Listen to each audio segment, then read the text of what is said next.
नमस्कार दोस्तों। अगर आपके घर में कोई बुजुर्ग, विधवा या दिव्यांग पेंशन का लाभार्थी है, तो आज की ये खबर आपको बिल्कुल ध्यान से सुननी चाहिए, क्योंकि सवाल सिर्फ इतना नहीं है कि हर महीने कितनी पेंशन मिल रही है। सबसे बड़ा सवाल ये है कि क्या मौजूदा पेंशन आज की महंगाई के हिसाब से पर्याप्त है, और उससे भी बड़ा सवाल, क्या केंद्र सरकार सामाजिक सुरक्षा पेंशन की राशि बढ़ाने जा रही है। इस सवाल को लेकर लाखों पेंशनरों को उम्मीद थी कि शायद सरकार की तरफ से कोई बड़ी घोषणा सामने आएगी, लेकिन 11 अगस्त को लोकसभा में दिए गए सरकार के जवाब ने फिलहाल तस्वीर कुछ अलग साफ कर दी है।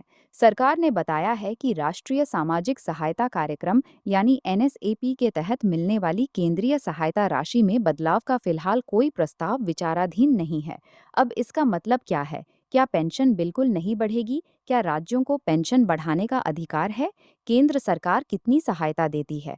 और सबसे जरूरी सवाल, पेंशनरों की असली मांग क्या है? आज की इस पूरी जानकारी में इन्हीं सभी सवालों को बहुत आसान भाषा में समझेंगे।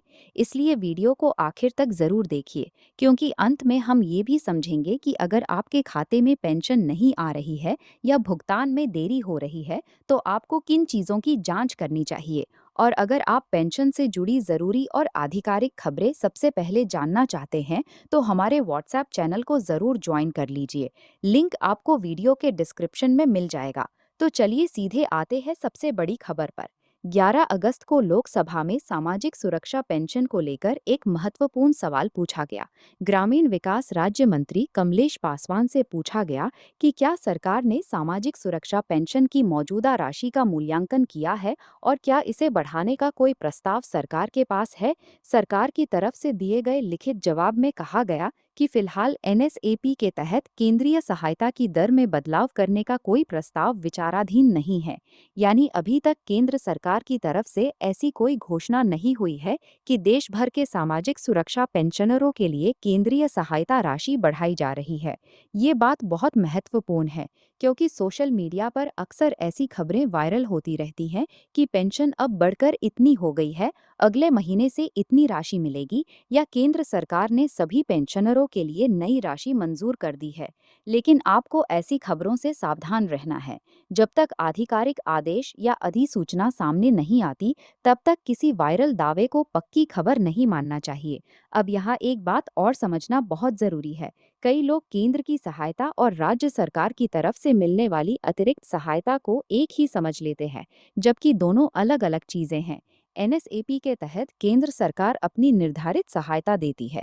इसके ऊपर राज्य सरकारें और केंद्र शासित प्रदेश अपनी उपलब्ध वित्तीय क्षमता के अनुसार अतिरिक्त सहायता दे सकते हैं। यही वजह है कि देश के अलग अलग राज्यों में सामाजिक सुरक्षा पेंशन की कुल राशि अलग अलग दिखाई देती है। सरकार के जवाब के अनुसार वृद्धावस्था पेंशन योजना के तहत कई राज्यों और केंद्र शासित प्रदेशों में केंद्र की सहायता के अतिरिक्त लगभग 500 रुपए से लेकर 3,800 रुपए तक की अतिरिक्त सहायता दिए जाने की व्यवस्था है। अब आप खुद सोचिए, अगर केंद्र की सहायता एक तरफ है और राज्य की अतिरिक्त सहायता दूसरी तरफ है, तो अलग अलग राज्यों में पेंशन की कुल राशि अलग होना स्वाभाविक है। इसीलिए अगर सोशल मीडिया पर आपको किसी दूसरे राज्य की पेंशन की राशि दिखाई दे और वहां की राशि आपके राज्य से ज्यादा हो, तो तुरंत ये मत मानिए कि आपके राज्य की पेंशन भी अपने आप उतनी ही हो जाएगी। राज्य सरकारों के अपने नियम और बजट होते हैं, और यही वजह है कि पेंशन की राशि को लेकर सबसे बड़ा सवाल अब ये बनता जा रहा है, क्या पूरे देश के सामाजिक सुरक्षा पेंशनरों के लिए एक सम्मानजनक न्यूनतम पेंशन तय होनी चाहिए। क्योंकि जमीनी स्थिति को देखें तो महंगाई लगातार बढ़ रही है। राशन का खर्च है, बिजली का खर्च है, दवाइयों का खर्च है, इलाज का खर्च है, घर की रोजमर्रा की जरूरतें हैं, और बुजुर्ग या विधवा पेंशनर के लिए कई बार यही पेंशन परिवार की आर्थिक मदद का सबसे महत्वपूर्ण सहारा बन जाती है। ऐसे में पेंशन की राशि में थोड़ी सी बढ़ोतरी भी उनके लिए बहुत बड़ा सहारा बन सकती है। यही वजह है कि देश भर में सामाजिक सुरक्षा पेंशन की राशि बढ़ाने की मांग समय समय पर उठती रही है। अब यहाँ सरकार की तरफ से एक और बात कही गई है। सरकार के अनुसार विभिन्न मूल्यांकन और अध्ययनों में ये सामने आया है कि सामाजिक सुरक्षा पेंशन से लाभार्थियों को भोजन, स्वास्थ्य और दूसरी जरूरी जरूरतों को पूरा करने में मदद मिलती है। इससे जरूरी खर्चों के लिए परिवार के दूसरे सदस्यों पर उनकी निर्भरता भी कुछ कम होती है। यानी सरकार भी ये मानती है कि सामाजिक सुरक्षा पेंशन जरूरतमंद लोगों के लिए महत्वपूर्ण आर्थिक सहायता है। लेकिन सवाल यही है, जब ये सहायता इतनी महत्वपूर्ण है तो क्या इसे महंगाई के हिसाब से समय समय पर बढ़ाने की जरूरत नहीं है? यही सवाल आज लाखों पेंशनर पूछ रहे हैं। और दोस्तों, यहाँ आपकी राय भी बहुत महत्वपूर्ण है। आप किस राज्य से हैं? आपको हर महीने कितनी पेंशन मिलती है? और आज की महंगाई को देखते हुए आपके हिसाब से कम कितनी पेंशन मिलनी चाहिए? कमेंट में जरूर बताइए, क्योंकि सिर्फ सरकारी आंकड़े ही नहीं बल्कि लाभार्थियों का वास्तविक अनुभव भी बहुत महत्वपूर्ण है। अब बात करते हैं उत्तर प्रदेश सहित अलग अलग राज्यों की। उत्तर प्रदेश में भी सामाजिक सुरक्षा पेंशन की राशि बढ़ाने को लेकर समय समय पर मांग और चर्चा होती रही है। इसी तरह दूसरे राज्यों में भी पेंशन की राशि और अतिरिक्त सहायता को लेकर अलग अलग व्यवस्थाएं हैं। इसलिए एक राज्य की पेंशन राशि को दूसरे राज्य पर सीधे लागू नहीं किया जा सकता। और यही बात विधवा और दिव्यांग पेंशन पर भी लागू होती है। सामाजिक सुरक्षा के तहत आने वाले अलग अलग लाभार्थियों की योजनाओं में केंद्र और राज्य की भूमिका अलग अलग हो सकती है। अब आते हैं उस सवाल पर जो शायद सबसे ज्यादा लोगों के मन में है। अगर अभी केंद्र सरकार पेंशन की केंद्रीय सहायता बढ़ाने पर विचार नहीं कर रही है, तो क्या भविष्य में पेंशन बढ़ सकती है? इसका जवाब है, भविष्य में कोई नया प्रस्ताव या निर्णय आता है तो स्थिति बदल सकती है। लेकिन फिलहाल उपलब्ध सरकारी जवाब के आधार पर केंद्रीय सहायता राशि बढ़ाने की कोई घोषणा नहीं हुई है। इसलिए अभी ये कहना सही नहीं होगा कि केंद्र सरकार ने सभी पेंशनरों की पेंशन बढ़ा दी है।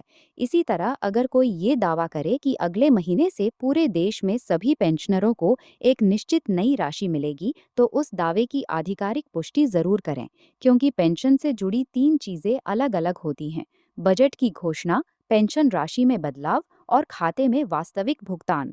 इन तीनों को एक समझना सबसे बड़ी गलती होती है। अब अगर आपकी पेंशन पहले से स्वीकृत है लेकिन खाते में पैसा नहीं आया है, तो आपको कुछ जरूरी चीजें जरूर जांचनी चाहिए। सबसे पहले अपना बैंक खाता सक्रिय है या नहीं, ये जांचें। दूसरा, आधार और बैंक खाते की स्थिति देखें। तीसरा, डीबीटी से जुड़ी जानकारी जांचें। और चौथा, संबंधित विभाग या पोर्टल पर अपने पेंशन आवेदन और भुगतान की स्थिति जरूर देखें। कई बार पेंशन रुकने का कारण राशि बढ़ना या बजट की कमी नहीं, बल्कि तकनीकी या दस्तावेजी समस्या भी हो सकती है। इसलिए सिर्फ सोशल मीडिया पर वायरल मैसेज देखकर परेशान होने के बजाय अपनी व्यक्तिगत पेंशन स्थिति जरूर जांचें। और अगर आपकी पेंशन कई महीनों से रुकी हुई है, तो कमेंट में अपना राज्य और कितने महीने की पेंशन रुकी है, ये जरूर बताइए। इससे ये समझने में भी मदद मिलेगी कि अलग अलग क्षेत्रों में लाभार्थियों को किस तरह की समस्याओं का सामना करना पड़ रहा है। अब दोस्तों, पूरी खबर को सिर्फ 5 बातों में समझ लीजिए। पहली बात, 11 अगस्त को लोकसभा में सामाजिक सुरक्षा पेंशन को लेकर सवाल पूछा गया। दूसरी बात, सरकार ने कहा कि फिलहाल एनएसएपी के तहत केंद्रीय सहायता राशि में बदलाव का कोई प्रस्ताव विचाराधीन नहीं है। तीसरी बात, राज्य और केंद्र शासित प्रदेश अपनी तरफ से अतिरिक्त सहायता दे सकते हैं। चौथी बात, इसी कारण अलग अलग राज्यों में पेंशन की कुल राशि अलग हो सकती है। और पांचवी और सबसे महत्वपूर्ण बात, अभी तक ऐसी कोई केंद्रीय घोषणा सामने नहीं आई है जिसके आधार पर पूरे देश के पेंशनरों की नई पेंशन राशि तय मान ली जाए।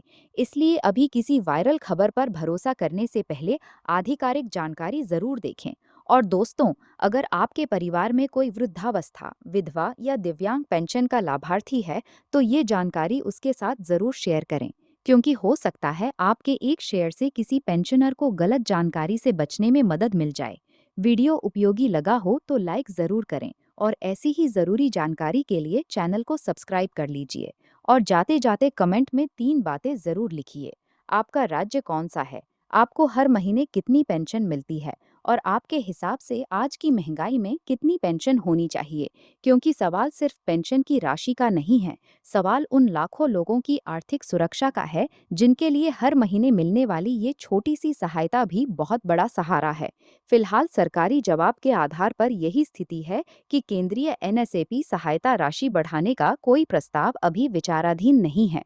आगे अगर सरकार की तरफ से कोई नया आधिकारिक फैसला, प्रस्ताव या आदेश सामने आता है तो उसी के आधार पर अगली जानकारी समझी जाएगी। इसलिए अफवाहों से बचिए, आधिकारिक जानकारी पर भरोसा कीजिए और अपनी पेंशन की स्थिति नियमित रूप से जांचते रहिए। आपका राज्य, आपकी पेंशन और आपकी मांग कमेंट में ज़रूर बताइए। बहुत बहुत धन्यवाद। जय हिंद।